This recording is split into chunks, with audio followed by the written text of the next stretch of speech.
On today's episode, we're talking to Sol Rashidi, the world's first Chief AI Officer. With over 20 years' experience at companies like Estee Lauder, Sony and Merck, Sol's redefined data-driven strategies across various sectors. In this episode, we'll explore the importance of people in successful AI deployment and how saving your company $180 million doesn't automatically make you a great leader. And of course, Sol's wonderful new book, Your AI Survival Guide. There's so much packed into this episode, you don't want to miss it. Sol, I'm absolutely delighted to have you here today, joining us on the Fall Forward podcast. I could list all of the wonderful things that you've done in your career so far, but we would probably use all of the time in the podcast just doing that. But the thing that most recently that we've been talking about is this book. Which, as you can see, I'm enjoying thoroughly with my notes. An AI survival guide, scraped knees, bruised elbows, and lessons learned from real-world AI deployments. Now, I'm not going to start with the book, Sol, if that's okay. I'd love to start with you because I think all good books have a good story behind them, and I'd love to dig a little bit more deeply into yours, if that's okay. To understand what brought you to where you are today. Also to give people a bit broader understanding of you as a person, because I've seen lots of different interviews and talks that you've done recently, and lots about AI, but I'd love to know firstly a bit more about Sol. So perhaps tell us about where you came from. I know there's some sport in that background, and I'd love to perhaps share a bit more about you with our members and our viewers today. I think most people get the glossy version of everything, and it doesn't matter what media channel or social media channel, you see the title and the company and you just automatically assume, oh, they're in a high position, they've done really well. Or you just get blurbs and like a filtered version. And yes, there's been some exponential leaps in my career of like leaving enterprise data and then joining IBM Watson and helping them launch in 2011. Then having my first C-suite role, leaving management consulting and joining a company as the first chief data and AI officer. This was back in 2016 when the role wasn't really defined. We didn't really know what it was. But I was like, sure, I'm in. And I've had some great roles since then, right? The chief data officer, executive vice president of Sony Music, chief data and analytics officer of Merck, chief analytics officer of Estee Lauder, like big brands, big titles. But unless people know what you've gone through, my kids, my husband, my mother, they don't know like the frustrations and the countless failures that led to some successes. They don't know the grit. They don't know the sleepless nights. They don't know just the analysis paralysis and the noise and the chatter that's going on in your head. So like, if you look at the totality of the trajectory, yes, it looks straight up. But if you look at the journey of the trajectory, it was squiggles and ups and downs and not knowing where I'm going to go. And did I make the right decision? I chose to leave. It was such a short time frame at the company. Did I make the right decision? And it's always asking, did I make the right decision? Or crap, I made a mistake. I shouldn't have done that. And I've made mistakes with my teams. I've made mistakes with technology. I've made mistakes in terms of how I approach stakeholders. And because there just isn't a class. And so part of the reason that like inspired the book was I read ferociously. Like I'm up at 5 a.m. without a hitch. And all I do is read till 7:30 before I hit my workout. And yes, I have an issue with absorption. I don't absorb it all, but I read a ton on leadership. I read a ton on tech. I read a ton on organizational management. Until you actually do it or try it, it's all research. It's all theoretical. It's all hearsay. And here's the sad part. Most of the authors I've read that are really big, bestsellers, known in their field, they've never actually done the work. They've never held the titles. They've never had to lead organizational change within a Fortune 100. They never had to deploy a technology and try to make it scale and then operationalize it. And knowing that it's not the technology, it's actually the human challenges that make it the biggest roadblock. And so for me, 10 months ago, I call myself a recovering C-suite. I was like, I need a break. I'm burnt out. And I went on my own. I gave up the logo and the title. And here's the crazy thing. I didn't know what I wanted to do, but I was like, if I don't go independent now, I'll never do it ever again. But everything I was reading was based off of theory and research. And then so many people had approached me. They're like, Sol, you've actually done it. Why don't you write a book about what you've done? So the book, which I've never written before, I've been so busy doing the work, not talking about the work. is an aggregation of overall deployment experience of data, right, for like 25 years, but AI deployment since 2011. And I have almost 40 enterprise grade applications in production now, like aggregated of like, these are some frameworks, principles. And here's the crazy part. Wiley Publishing, big thank you to them. They're like, this was the fastest that was ever turned around because we had the discussion in November. I had the contract in December. My final draft was submitted February 9th.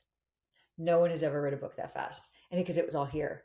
And I had taken maniacal notes on every single engagement, project, lessons learned, what we could have done better. Um, I tend to ruminate over all the mistakes a little bit more than the success. So the exercise was just consolidating it all together. But long story short, the career's been really interesting. If someone planned it, I would have never mapped it out this way. People ask you what you want to be when you grow up, and people say astronauts and doctors, and who knows, right? I graduated Berkeley with a chemistry degree. I wanted nothing to do with chemistry or engineering. I played professional rugby.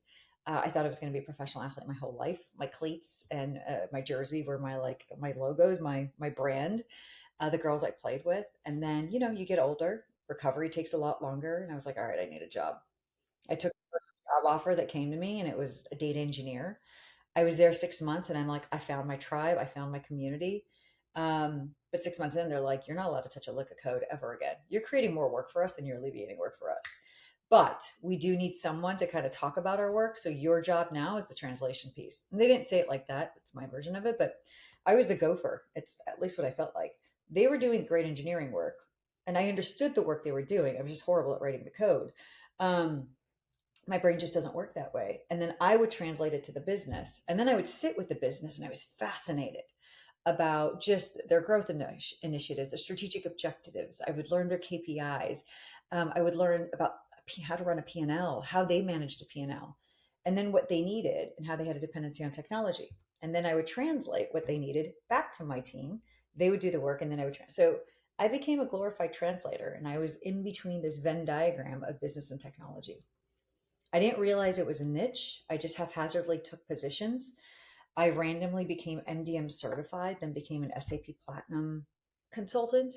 And then I became the MDM expert at IBM, then enterprise data management. And I went from managing myself to a team, to a group, to a division. And then Watson beat Ken Jennings in Jeopardy in 2011. And my boss's boss's boss went over. And I was like, Jay, I want in. And I think I begged gracefully for 4 months. And finally, he's like, all right, come on over. Because you can't do data AI without data. And we didn't know that, but I just made it up. I was like, you can't do AI without data. He was like, it was like, you can't. But my job was to fly around the world, which was amazing, meet with these early innovators, establish strategies and use cases, and then fly back and deal and work with the engineers and the product managers and saying, I have forward sold these capabilities. Now we got to build it. No different than how I started. I was the translator between the two worlds. And that's just how things took off. One of the things that you mentioned there is this skill about connecting people and talking, bridging technology, ideas, data, process, KPIs, and being that person in the center of that piece. I'd say it's one of the things that I think is totally consistent all the way through the book, which is the role of people. Even the first page, you talk about your family, you talk about your mum, you talk about your kids and your husband and the role that they play in supporting you. And then I think there's 9 chapters, correct me if I'm wrong, and I think every single one of them has a really strong level of talking about human and the role of leadership more generally, not just AI. And I think that's really interesting. And can we dig a bit deeper there? Because so much of that is applicable right now in AI, but it also will be applicable in the next tech innovation or the next thing that comes with us. So I'd love to understand, where does that come from? Where have you built that skill? Is it a skill that you can build, or is it innately in you? I think it's a skill you're forced to build. None of the failures or the successes had anything to do with the technology. And I don't care what the new word was: master data management, business intelligence, big data ecosystems, blockchain, Web 3.0, AI, like just name it. Every 2 years, it's like a new fad. The deployments of the projects were never the issue. It was never the tech. you can get over those things because it's a known entity. It's zeros and ones, it's input versus output, and you keep going and iterating until you get the desired output. Yeah. They are known variables and factors. I work really good with, and work really well, excuse me, with known variables and factors. The part that I always underestimated, the part that I had to develop was the people challenges, which is what created Project Drag or Lag. Like I show up to work, I don't do anything unless I'm fully engaged and I'm in it. I'm that way with relationships. I'm that way with my friends. I'm that way with work. It's either a yes or it's definitely a no. And so I show up. I didn't realize that people don't operate that way. Some people check in at 9:14 and check out at 4:50, and they're totally cool with that. The job is the job. It's a paycheck. It's a means to the end. And the end for them is time with family. The end for them is just consistency. The end for them is their known entity, which is I get a paycheck every 2 weeks. I am fine being a senior manager for 17 years. Yeah. I would not be fine for being senior manager for 2.5 years. Right. So, like, knowing those people, and then you meet the curmudgeons of the world, the negative people and the naysayers, and you're like, what happened to you? Why is everything, nah, yeah, but, or this won't work? And you're like, who crushed your dream? And why are you crushing other people's dreams? Like, we just don't need negative nillies. Or sometimes I had to work with individuals who are just combative and full of conflict. I'm like, we work for the same team, right? Like we all have this strategic objective. Why are you pushing back so hard? It makes no sense. And you don't understand what the underlying issue is. Is like, are you threatened? Do I make you look bad? I will give you the credit. I'm not worried about that. I just want to build cool things and I want to push the company forward. But people aren't motivated that way. So the hardest part has always been the relationships and understanding what motivates individuals. And like the big aha was is the higher up you go. And there's a course that I'm teaching on Maven with Joe Reese of the transition between practitioner and executive, because I got my ASS handed to me. Because the higher up you go, the less it's about your IQ. It has nothing to do with your ability to do the work. It is more about your EQ, your SQ, and your BQ, your emotional quotient, your social quotient, and your business quotient. How well can you talk their language, KPIs, and metrics and know their business? That's the business quotient. How well can you build the relationships? That's the social quotient. And then the emotional quotient, understanding what it is they need and want. And how can you make them look like heroes? And I only learned that because I just fell flat on my face several times over. And I've made a ton of mistakes. But I'm okay talking about my mistakes because I've grown from them. I don't hear many people talking about their mistakes. So that book is literally a summary of all my mistakes. And I love that you're referencing a chapter there that you're calling your project killers the wrong people, and it's so true. You talk about the naysayers, the mood hoovers. You also talk in the book about lots of different types that you need to have in your team or don't have in your team to make it successful. But I think your point that you talk about in terms of highlighting failure, I mean, that's why we're here. Fall Forward is all about this, trying to normalize this conversation about failure, because actually your book wouldn't be so great if it wasn't for all the scraped knees and bruised elbows in order to share that. And it's not surprising to me the reception that it's had and the response that you've seen from leaders of businesses, because that's where all the learning happens, right? As you rightly pointed out. Talk to me a little bit then about the rogue executive, who I think is obviously you, but why is it so important for you from a mindset perspective to think about disruption and to think about changing the status quo? And talk to me a bit more about that. Before we address that, I do love that sign, right? Embrace failure and discover growth. Like that is genius. That is brilliant. And that's kind of the underlying theme behind all of this. But it takes a bit of backbone and not wishbone to get comfortable with that and saying like the failures are part of the stepping stones. Or you just get numb to the failures because you make so many of them, which is my case. And you're like, mine too. Exactly. The theme of the rogue executive is it's not about being difficult or going against the grain. It's fundamentally about having this internal inertia of wanting to create impact and working for purpose, not for a paycheck. And sometimes you have to trade popularity for progress. Sometimes you have to make decisions that aren't right or wrong between collaboration versus control. If you have a vision and you have a very clear point of view of how to get to that vision, well, at what point along you're respected for that as a leader, but then you naturally have to work with multiple individuals to see that vision come to life. But along the way, there are decisions that have to be made of, is it more important to collaborate right now, or do I need to continue to keep control to keep towards that vision? Then the next decision, do I collaborate or do I control? Do I collaborate? And every decision you make will either take a step back, but maybe push you two steps forward, or you'll actually leapfrog two steps forward. And you don't know until retrospective. Like you just won't know. And I think that's part of being a rogue leader is there's just something internal. There's a fire, there's an inertia that's driving you. You're okay that exchanging popularity for progress, being respected versus being liked, knowing that they brought you, and my roles have always been transformational. Like my first C suite was to transform data and analytics at a Fortune 500. My second C suite, same. My third C suite at a Fortune 50. My fourth at a Fortune 100. They are not doing what they need to do and they want to do more. So they've brought me in to transform.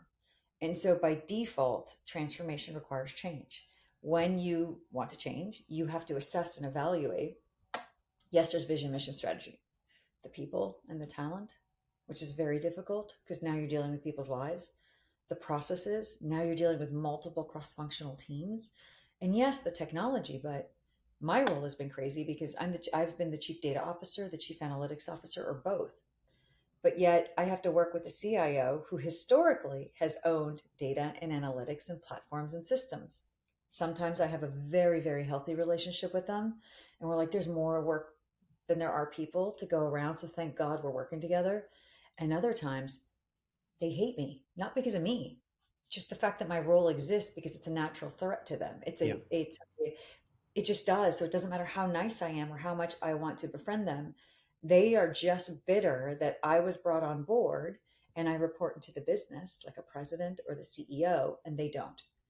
Um, so it's knowing that you are going to be, and you're hoping in the right environment and culture, pushing a boulder uphill and not pushing water uphill. It's doable, but it's going to require a lot of grit. It's going to require being hated sometimes. It's going to require the pushback. And if you were not a rogue executive, you would either crumble or you would follow the grain and just be another, and you would never create the change that you were brought on board to do. So I think being a rogue just means that you have to have a different mindset and know that you got to keep your eye on the ball, be maniacally focused, and you're not going to be the most popular person in the room at all times. And for you, Sol, where did that come from?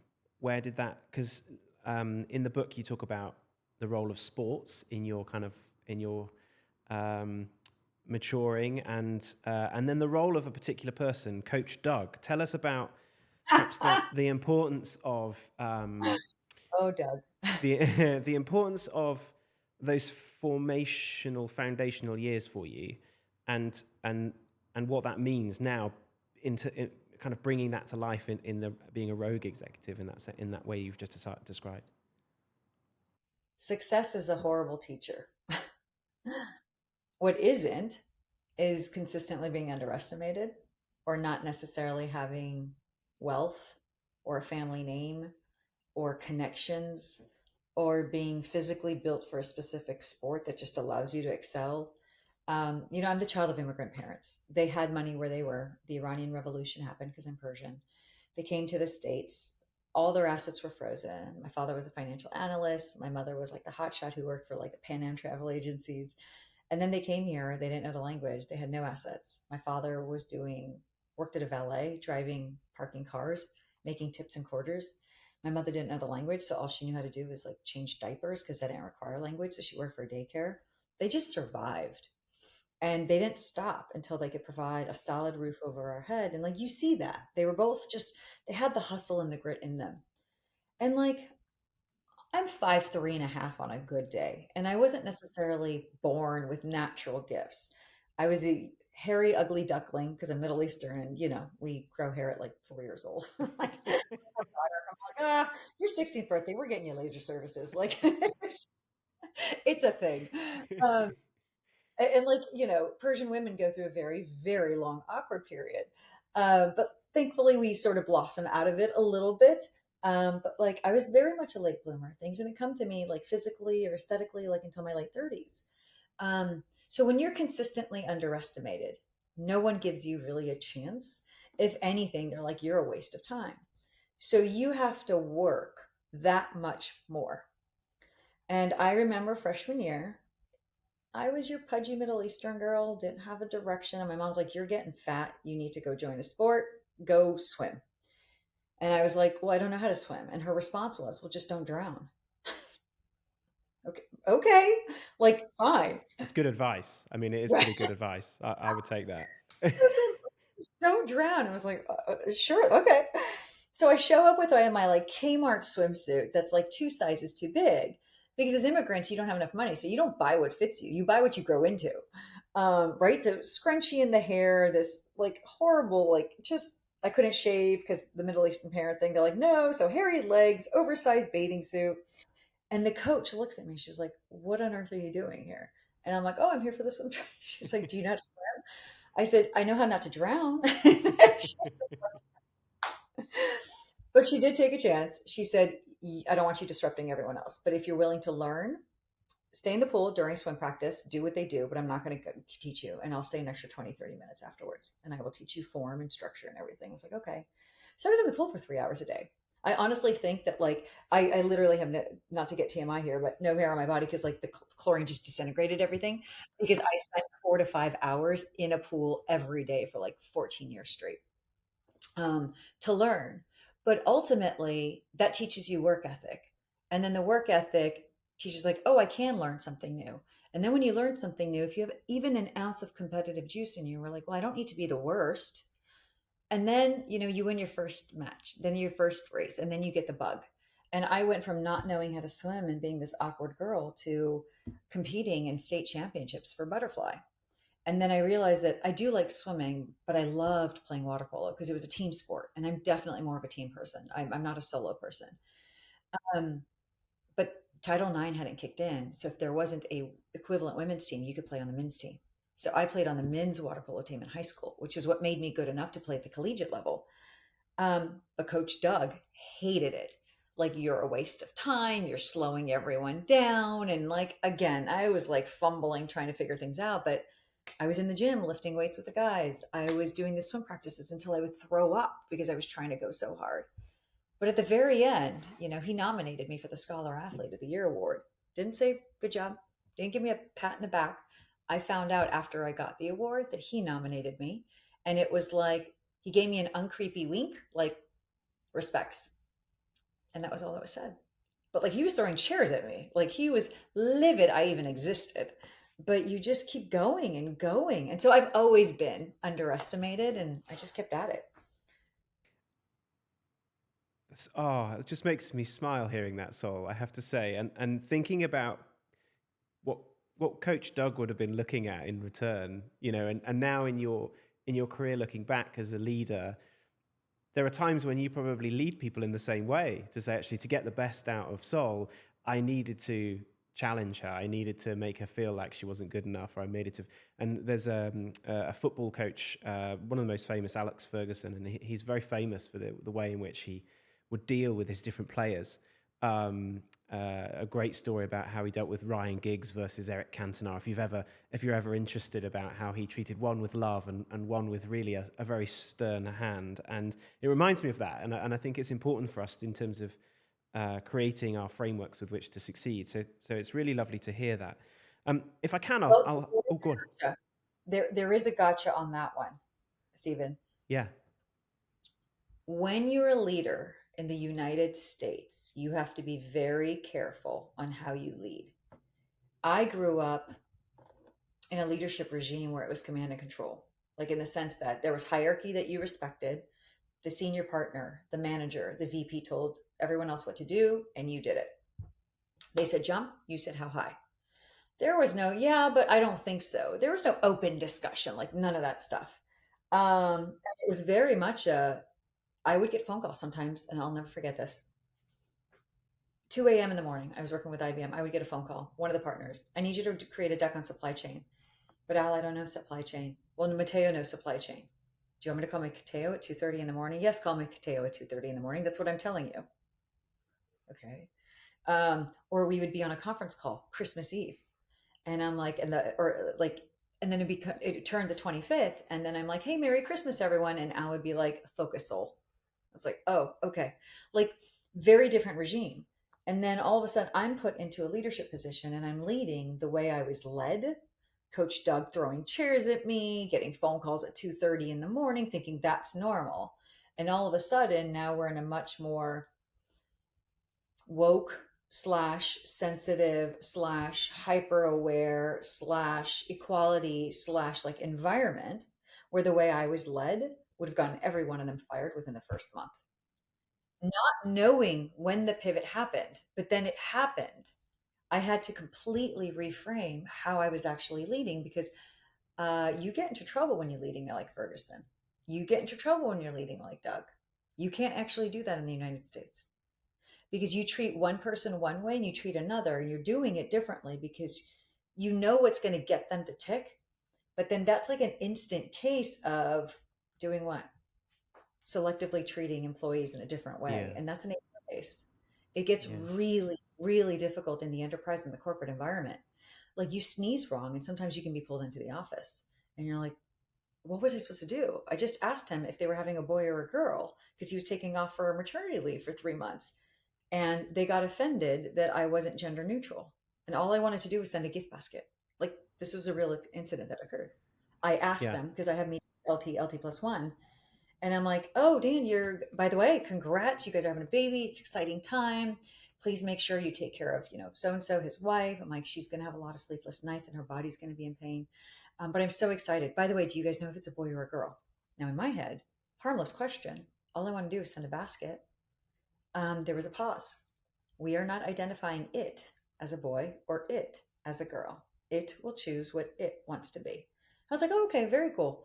I said, nonetheless, congratulations. This is amazing. I was called into HR.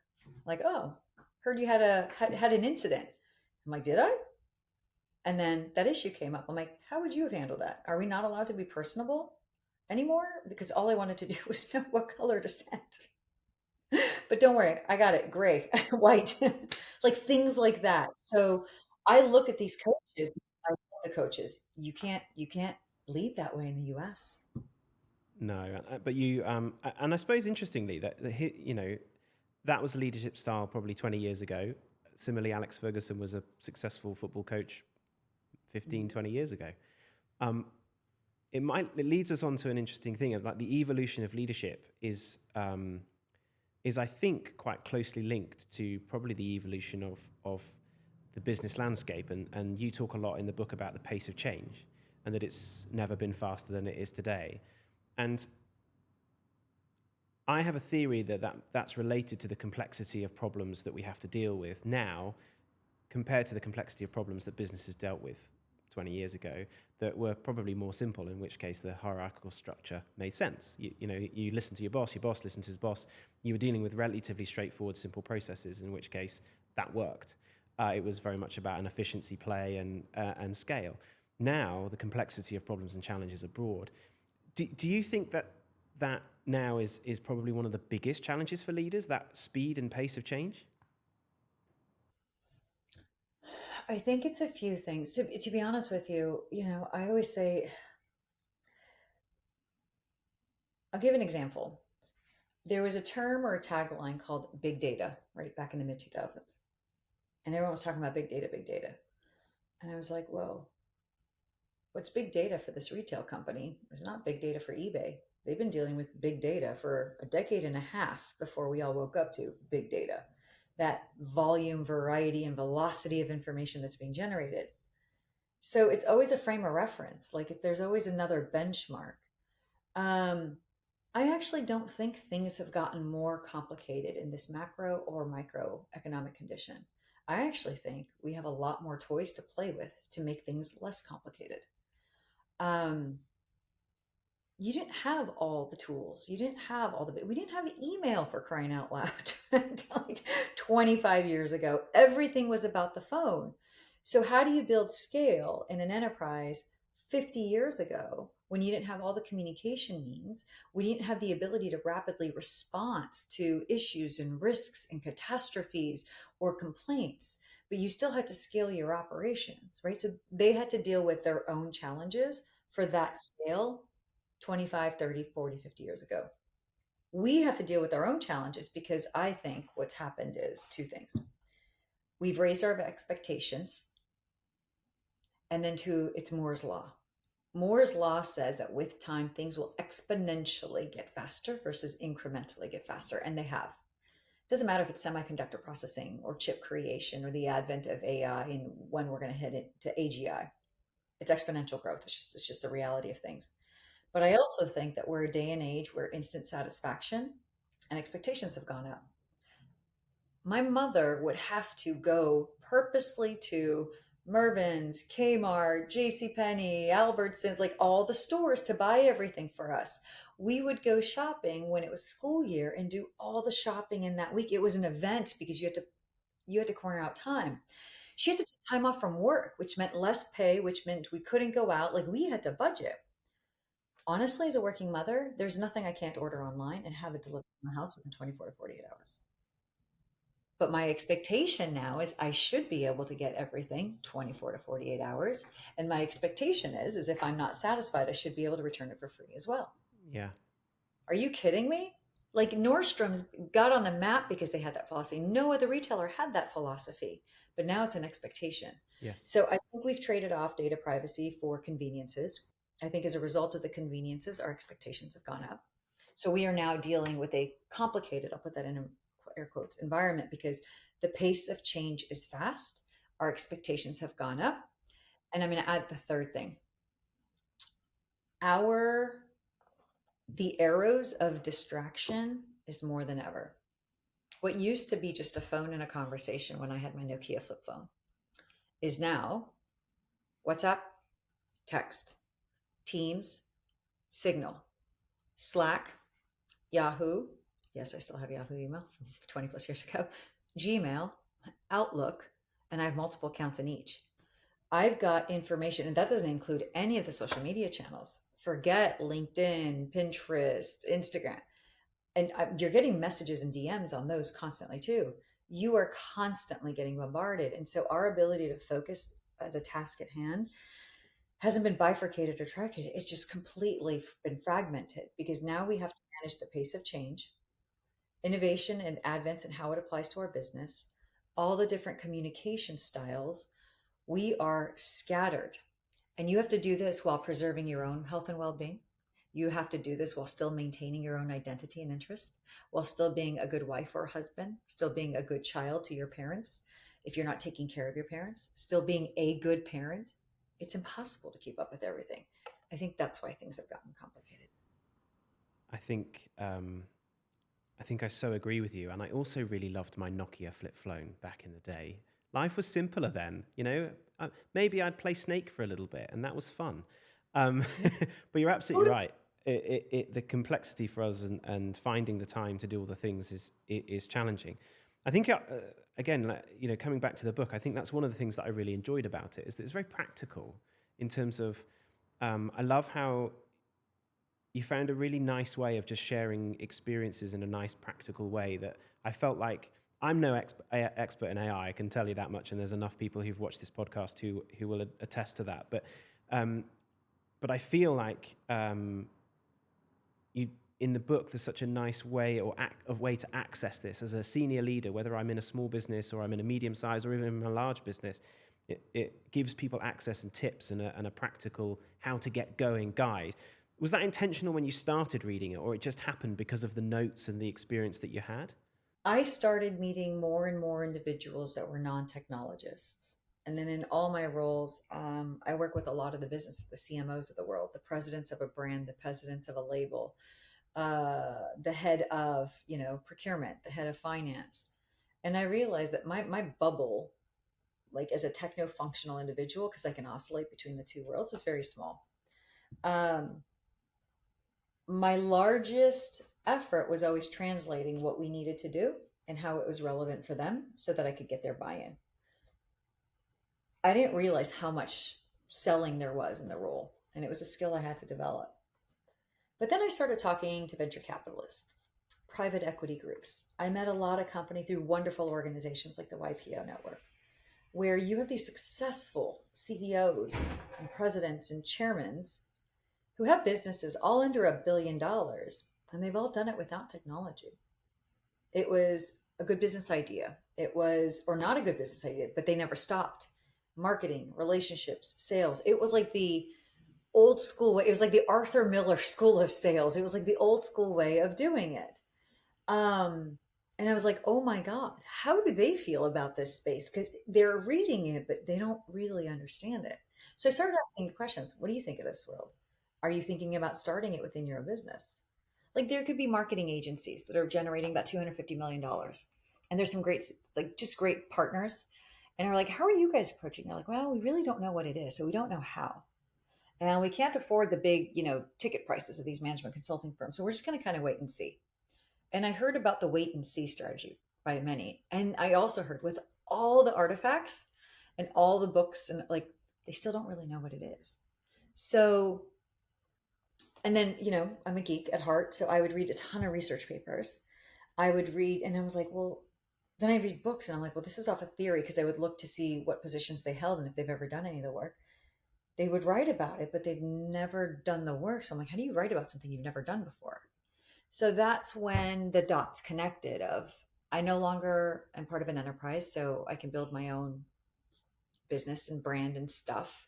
Not knowing what I wanted to do, but writing a book was always a bucket list item. And then it all just kind of came together when I got some encouragement from some dear friends of like, you need to write the book. You've actually done this. And so that's how it all came together. It's connecting with enough non-technologists who read a ton about it, but still don't understand what it is and how it applies to them. With me having actually gone through all the mistakes and failures, I'm like, technologists can understand how to actually work with the business. Businesses who are non-technologists can understand how to start it. And then just to let everyone know, the biggest hurdles are never the technology. Yeah. You talked in there about dealing with many different functions and now increasingly dealing with more different industries. Obviously, with my blend hat on, that's what we preach, this idea of sharing knowledge and experience across functions and across industry silos. How, now you've kind of taken a step out of that kind of C-suite world now, how are you seeing that looking back in terms of perhaps a challenge or a missed opportunity? Because it sounds like now you're spending a lot of time across those sectors and seeing the connectivity that exists. But when you're in it, is that something that you're as aware of, or now you are really aware of? My father had this great quote, same sand, different shovel. His was more a crass version of it. That's my PC version of it. I'm with you. It took a second there to get that for that one to sink in. It's a Friday, let me know. Miami, I'm like, you could replace one for sand, it works. I've always been cross industry. When I was at IBM, I did everywhere from healthcare to financial services to commercial banking to insurance to manufacturing to telco to industry. Then I went to travel and entertainment. Then I went to media and entertainment. Sorry, travel and leisure, media and entertainment, pharmaceuticals, CPG and retail. They're all having the same challenges. The business lingo is different. KPIs and metrics are different. The focus on growth versus margin is different. Personalities are different. But technologically, and then introducing the education, the evangelization, the literacy, it's all the same.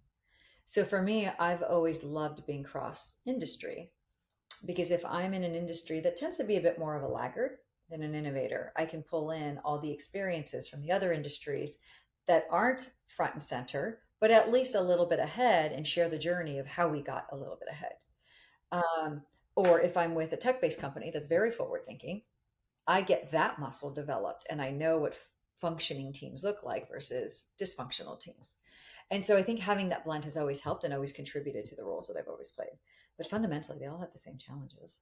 Um, So you've always had the blend, and Always. so that's great. And I suppose hopefully we can help others have the blend. I suppose how can I have to say that, don't I? Uh, Um, uh, cheesy plug inserted here.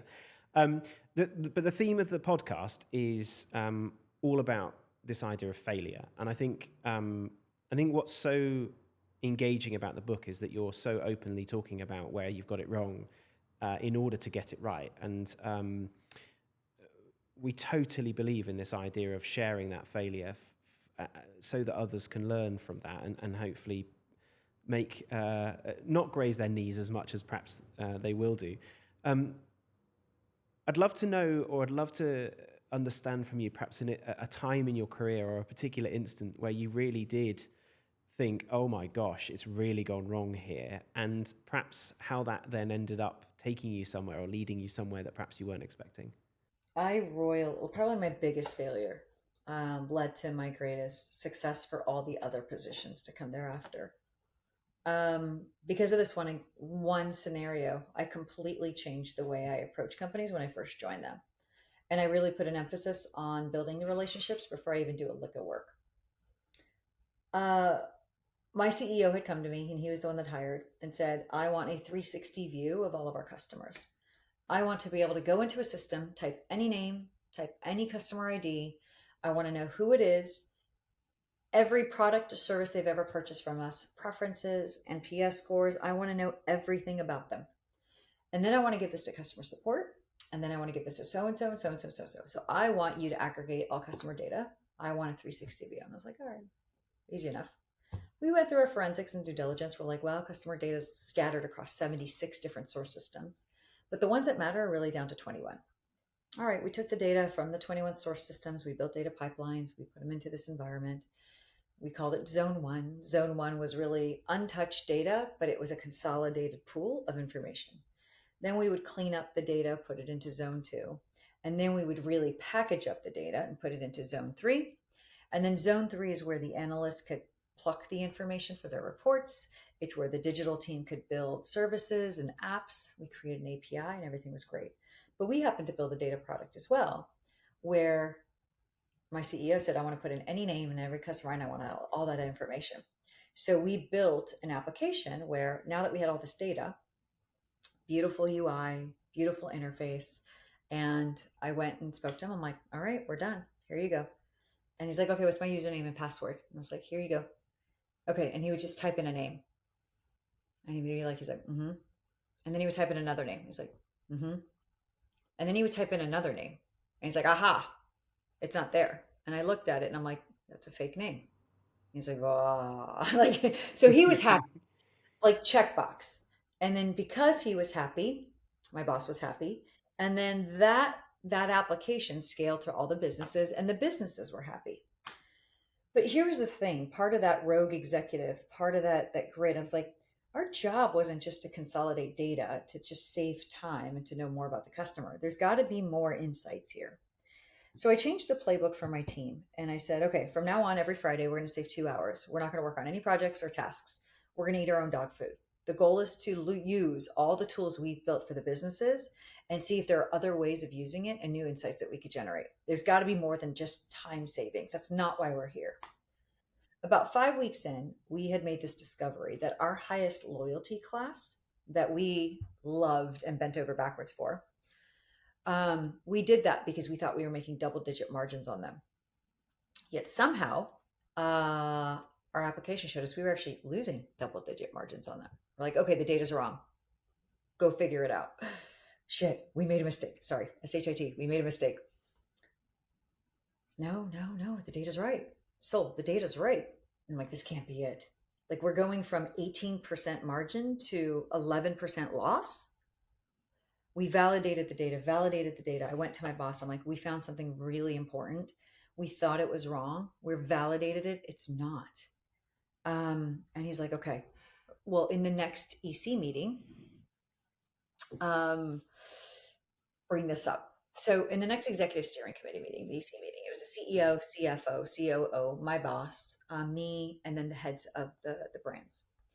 And we went through our normal like project report, and it was time to present this. I said, well, you know, this data product is doing really well. It's being adopted by 9 different business functions. We've got about 1,400 users on it. Time on screen is about, 43 minutes on average per day. I said, however, we discovered something new because we were using our own tool. This loyalty class, we know that we're making 18% margin on.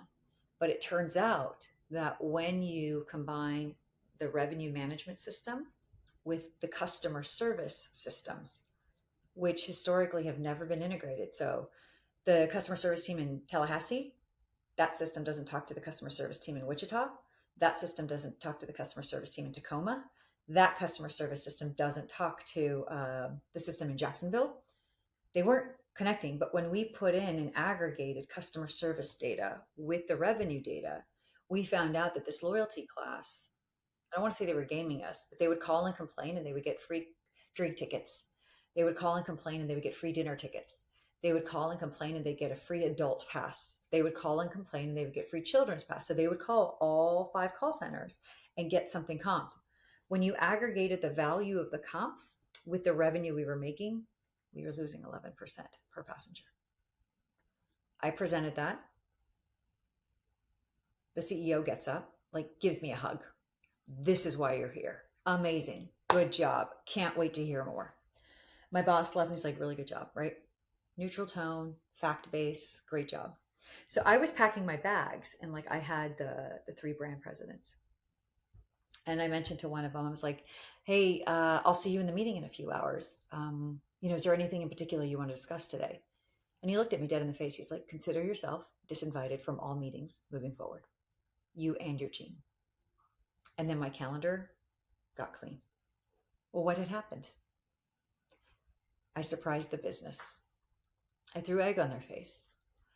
I came up with information about their business as a new person in the business that they had not discovered themselves, and I made them look bad. So I lost their trust 100% right then and there. Even though I saved the company $180 million a year and I did the right thing, technically, it was not the right thing. And that's where you have to make that decision of like doing the right thing, but there's also another right thing as well. That was my most epic failure because it took me 9 months to recover of just nearly groveling and begging and saying, I'm sorry, I had no idea. It's my first time, blah, blah, blah. I'll never do it again. I'll never surprise you. And building the relationships and the rapport with the business, making sure I didn't present anything without them approving of it. And from then on, there have been 6 or 7 things that we have discovered as a team that were like, wow, I never got credit for it because I had to put an emphasis on the relationships rather than being the hero. They needed to be the hero. And so I would always go to them. I'm like, I found this. You may want to put a team on fixing on this. And through that, I've built relationships. So I have a lot of good relationships with businesses now because I had to change things, but I get a lot less credit for things. So that's such a powerful story on so many levels, thinking about the insights of data, the interconnectivity of organizations, but most importantly, the human tactics required as leaders to succeed, because you're absolutely right. Succeeding is saving $180 million, but actually is actual succeeding, building teams, creating teams that succeed together and achieve things together. That's such a good failure to success story. Thank you. I've really enjoyed that. We always ask our members to give us questions to put to you, and so one of the parts of the podcast is always a question from our membership. And so, with somebody who's achieved so much, I thought this was an interesting question to ask you. So now you've released a book, you're busy talking and presenting and consulting with many different organizations. What are your goals now as Sol for the future? I suppose thinking professionally, personally, and then also maybe secondly, from a technology standpoint, what's your hope for AI as well? So let's ask from a Sol's perspective first, and then maybe from a technology perspective second. I am very much a type A perfectionist, but 2024 for me is sort of the year of yes and the year of the universe. For once, I am forcing myself to not have a plan and just to go with the flow. So, professionally, I still have to feed my family. I'm going to do enough to feed them. And I'm going to do like the speaking, the writing, the consulting, the advising. I love working with enterprise and I love, and I found my niche working with startups because they're solving real problems and I get to stay close to the tech.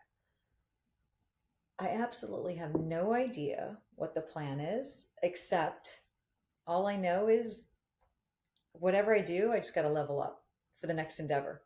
But I have no idea. And I'm trusting the powers above of like, just be patient and see what happens. And something will come of it.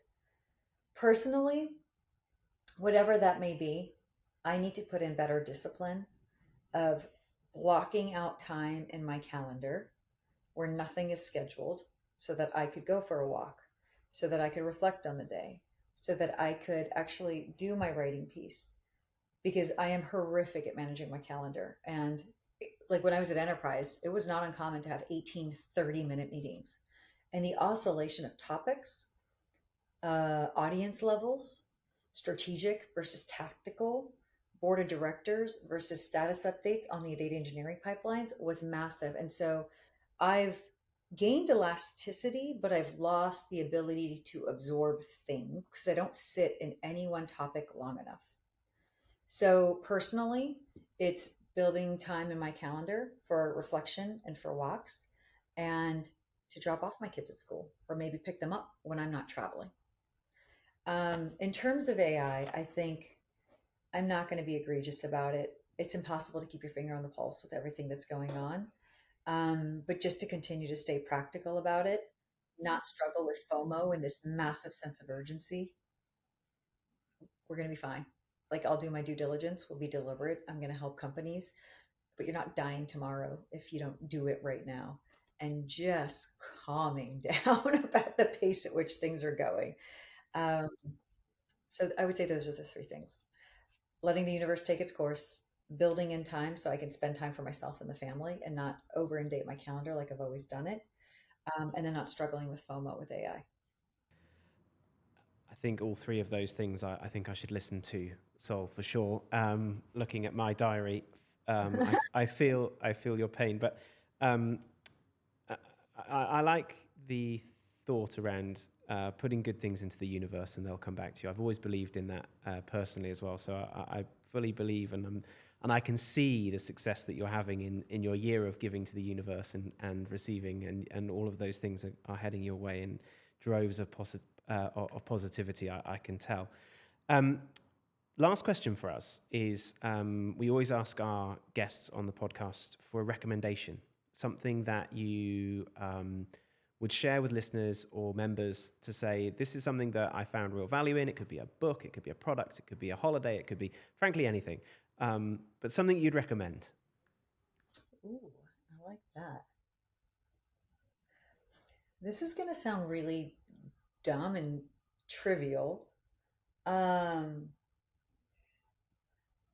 I really love taking a drive in my convertible, listening to like the music that I love without a destination at hand. I won't go on highways or freeways, but I will travel through roads and like just letting the air, the music, taking the top down and like just driving. I don't know why that calms me down.